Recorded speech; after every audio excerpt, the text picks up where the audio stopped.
Good evening. Merry Christmas Eve. Happy Hanukkah, happy Kwanzaa, happy holidays, happy solstice. Yay, the sun is coming back. Yay. So I'm going to take a couple of days off of social media and just rest. My gosh, it seems like it has just been a whirlwind of magic since before Thanksgiving, right? Just isn't it amazing? What an epic year this has been.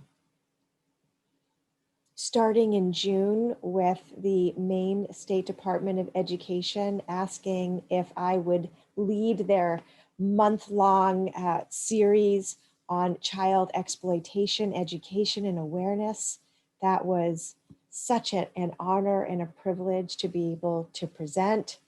And then moving into the groups, weekly groups for sex trafficked survivors, taking two autonomous homes and then merging them together on a Zoom, which was just amazing.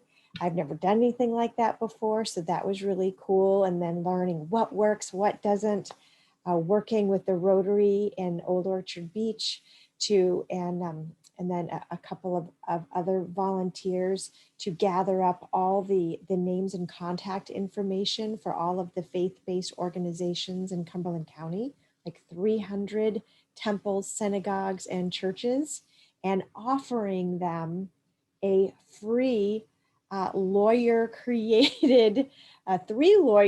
created template of policies and procedures that all faith-based organizations can utilize in an effort to keep children and vulnerable adults safe under their care and under their watch. And reaching out to them, Pine Point Creative, updating our website, Stop Trafficking US, and then putting the policies and procedures on there, that template on there. So anybody in any state, anywhere have access to that free of charge. Would have cost thousands of dollars if they tried to create this on their own. So beautiful, beautiful thing. And then our next series we had speakers for the weekly series working with survivors and bringing in international best-selling authors like Kathleen L., talking about grief and moving past that grieving process that people can sometimes get stuck in. There's a lot of grief in the world, so the survivors learned about that. Dr. Joe from the Diet Doc, he's been on men's magazines, Men's Health. He's been on all different kinds of national news medias. He has franchises of the Diet Doc Incorporated, and him coming on and talking to the survivors about basic nutrition. And then Jan Hargrave, who's been on CNN a million times. She's worked on every high level case that you can think of, how to pick the appropriate juries, the human lie detector, and her talking to the ladies about how to be confident and how to wear that confidence, how to show up for job interviews, and talking to people of power and how to meet them, face to face, and not get small, but be confident, right? Susan Hum talking about with Steel Rose, an organization for survivors, talking about self-confidence. Our own local retired elementary school principal, Joan Warren, talking about what if up. So for survivors are always doing this, what if? And she's saying, well, what if up? What if this positive thing happened? That was a wonderful share that she did. Just amazing, amazing speakers, right? One cool speaker after another. It was fantastic. And so much so that in January, we'll be doing the same thing again, bringing in more speakers. And we're actually adding to that some other houses in the United States who have survivors who would also like to join in on the Zoom calls. We're also doing a book by Dr. Henry Cloud on boundaries. So very cool. One of the groovy things is there's a gym owner, Brian Ligotti, with Durago Fitness in Falmouth, Maine. He reached out and said, "Hey, we number one, we want to be trauma informed. We want our personal trainers here to really understand, since most people have been traumatized, how can trainers really be aware of that and the way that they engage?" So we brought Lisa Bales, and she came and did a wonderful presentation to Durago Fitness on how to be trauma informed. And then after that, we worked with Durago Fitness, and we did a full Thanksgiving meal for, I think, 60, 50, 60, 60 families. Unbelievable, unbelievable amount of full Thanksgiving turkeys. And our big shout out to, it's interesting, karma is a really, remember that survivor that we're helping get through beauty school. So these wonderful donations have come in to help her with her books, to help her with a tutor, to help her, which we provided for her. We helped her with books, we helped her with a tutor. Um, we have a secret funder who is paying her tuition through beauty school. Well, her aunt works for as a supervisor with the child welfare department. So we had access to who are the most needy, who really need this food right now. And then that paid off huge when it came Christmas time. We just, it sort of made sense, right? If people don't have enough money for food, how in the world are they going to buy presents for their children? And then on the news, it was like, okay, so Toys for Tots is really struggling this year. They only have a fraction of what they normally have. So Brian said, hey, let's bring Christmas to 200 people. And I'm like, 200 people, piece of cake. And he said, yeah, how about 1,000? Kind of threw up a little bit when he said that. And I'm like, no, 1,000 children is like, that is too much, man. We only have like 2 weeks. How in the world are we going to pull that off? And oh my gosh, you guys just like showed up huge. You showed up big time. And we met the goal. We met the goal. We knew we needed about $20,000 in, in, in money and toys, just to be able to bring. We figured $20 a toy, 1,000 kids. We worked with Treasure Island Toys, who said, hey, we'll give you a discount. You can buy it at cost. And then the child welfare said, hey, we have a whole list of children who are immigrant children, new American children, children who are in foster care, low income, living in shelters. Like, bring on the toys. We have the kids. We have the kids. And between all the guys at Durago Fitness, all the people, their clients, like bringing toys, our whole community coming together, and we met the goal. Met the goal. And it was such an amazing experience for me to participate in this. And then at the end, like when we picked up all the toys, we had 4 cars, we put all the toys out at the child welfare department on these tables, trying to organize everything, because they had to like sort the toys, get them to all the different families across Maine. And the supervisor said, Catherine, this is the single largest donation of toys we have ever had in our history. You did that. You did that. Isn't that amazing? Oh my gosh, that is just like, so tomorrow morning, this is Christmas Eve. Tomorrow morning, I don't want to cry. Tomorrow morning, there are going to be little kids who may have gotten the message based on their life circumstances that good things just don't happen to them. They don't get the brand new toy. That was one of the things the social worker said was, these aren't crappy toys. These aren't, generic knockoff toys. These are Legos. These are matchstick cars. These are Barbie, not knockoff Barbie. These are Barbie. These are little Black and Asian and Caucasian dolls, right? Not just blonde hair, blue eyed little doll. No, this is amazing, right? Just amazing toys. And these children are going to wake up tomorrow morning and they are going to have toys. They're going to have good toys like other children. And I hope that the message that they get is, you are worthy. You deserve to have a toy. Santa Claus loves you too. You're not disregarded by Santa just because you're poor or you live in a foster care or you're in a shelter. And you don't get the knockoff toys. You get the Legos, you get the matchsticks, you get the Barbie doll, you get the pens and all the little artistic things and little nail kits and all this stuff, right? From 3 years old to 17 years old, gaming stuff and Star Wars and, just amazing.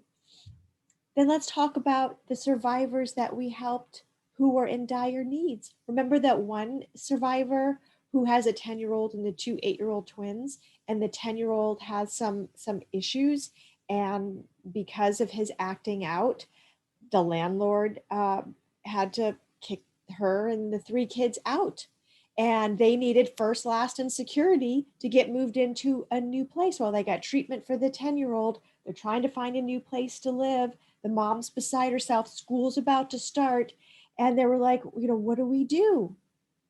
You know what we did? You guys stepped up to the plate. And I'm like, okay, so you guys brought in $800. And I was just like, how in the world are we going to get this? She needed $1,700. Was it 18 or 17? Whatever. She needed that amount of money. And I'm like, okay, well, we have 800. What are we going to do? And then I'm on a Zoom call with some business people, and Sean Callaghy from Unblinded. I'm just on this. I'm on this thing. I'm on Real Raw. We're just practicing a self mastery, sales mastery, and I'm just sort of the helper, and happy to do it. They do so much philanthropic stuff. And I had no idea. And Sean just out of the blue says, and I like your style, kid. I'm going to give you $1,000. Exactly what we needed when we needed it to help that mom get moved, and a little extra to help with back to school supplies. And then Steve Ferenja with, he's formerly with BACA. It's this Bikers Against Child Abuse. And that disbanded or something in Maine, but the guys still like help, they look for opportunities to help. And Steve's like, so I called a moving company and it was like $600. And Steve's like, got it. And so he and a group of people went over and helped this lady with the three kids, never met her before in their life, and got her moved into her new place, right? Got her moved into her new place. We have a survivor of abuse in another state. And so one of you, I said, hey, we got this person. And then one of you says, hey, I'm in that same state she is. And I'm getting my master's in social work. How can I help? I know what's going on in this state. I can help guide her through this process. Right. Right. And then I get another call and this lady says, hey, I have, I'm a therapist. I can't tell you anything. I have somebody that needs some money. That's all I can tell you. Right. And I'm like, oh my gosh, number one, we're not a bank. Number two, I believe that if somebody crosses my path, that it is a divine meeting. So I'm like, okay, I put that out there. Within 24 hours, we had the money that this lady needed to be able to get out of a dangerous situation and into a safe situation. She fell through the cracks. It looked like it was hopeless. There wasn't any funds. It was just like hopeless, right? And boom, boom, boom, $20, $50, $75, $100. Here you go. What that does for people who receive it is strangers. They might think that the world is awful. They might have seen the worst of humanity, right? They might have experienced the worst of humanity. And here are strangers who don't know them saying, "We believe in you. We believe in you. And here we're going to help you. We're going to give you an opportunity, the resources, the support, the belief, the hope that you can do this. We believe in you. Here you go. We're helping you with this chance, with this opportunity. And we believe that you're going to take it and do something beautiful with it." Right? So let's talk about Survivor R, who's going through beauty school. I would post on there, "Hey, she's feeling down. And you guys," and she would read all those wonderful things that you had to say. And she would hit a wall. "Oh my gosh, I'm taking tests. I suck at tests. I'm not doing well." So then we get her a tutor. She sees the tutor 3 times. Now she's getting 89s on her tests, right? And then somebody else, one of you says, "Hey, I have an in with an owner at a skin place, and you can job shadow," right? She loved that. I am one person in a she shed. You know those little sheds that you see, that people make? I am in a little she shed, office of love. I'm one person who never went to high school. And look what we are doing together, right? Can you imagine what would happen if everybody, right? If we just all did something. And that's why I love the starfish story. You know, like sometimes the need is so overwhelming. It's just like, how in the world can we make a difference? How in the world can we shift the dial? How can we change the societal norm? Like, how can we even make any kind of an impact at all? Right? And then we think about the starfish story and we say, we don't have to save everybody. Let's just help this one person. And then, somebody else comes along, we get that call, therapist call, whoever, we get a call. We say, "Okay, what can we do for this person? All right, what can we do for this other person?" And then next thing we're stacking, right? Together, collaborating, we are stacking the goodness, right? And this is no funding, right? There's no federal or state funds here. There's nothing. There's I don't get paid. I've been doing this for 6 years. This is not a paid gig. Right? I'm Every time I'm at a table of experts, I'm the only one not paid. It's sort of funny. It used to bother me and now it's like my badge of honor. Yeah, I'm not getting paid. And yet, and yet, and yet, the other day I got to go to Hannaford and get $1,000 worth of gift cards, $20 a piece, the stack of gift cards, so that when there's a child that needs to disclose that something awful has happened to him or her, sometimes it's the whole family, that have to go. Brother and sister gets tagged along or whoever, and they're sitting in the child advocacy center waiting room like for hours, and sometimes they haven't, they get hungry, or they don't have diapers, or they don't have snacks, they don't have milk, they don't have, whatever. And so now, thanks to you guys, they have these gift cards for $20 a piece, and that family can get some milk, can get some snacks, can get whatever, can get some diapers, so that this awful experience, at least they don't have to sit there hungry or in a wet diaper, right? These are the things that are just unbelievable, beautiful to me. As a survivor myself, there were so many things that I had to trade for a roof. I had to trade for some food. I had to trade because there wasn't family for me. There wasn't, I wasn't in the system. So if I was hungry, I would go to a convenience store and steal my food, you know? Um, there's a bridge of where the dysfunction and victimization is and thriving, right? So there's this space in between being victimized and and then surviving the surviving, right? And thriving. This is where we lose people. This bridge, man. This bridge. Sometimes the survivor is going back and forth and back and forth and never really get solidly planted here and never have roots to take hold. But we can help each other as a community.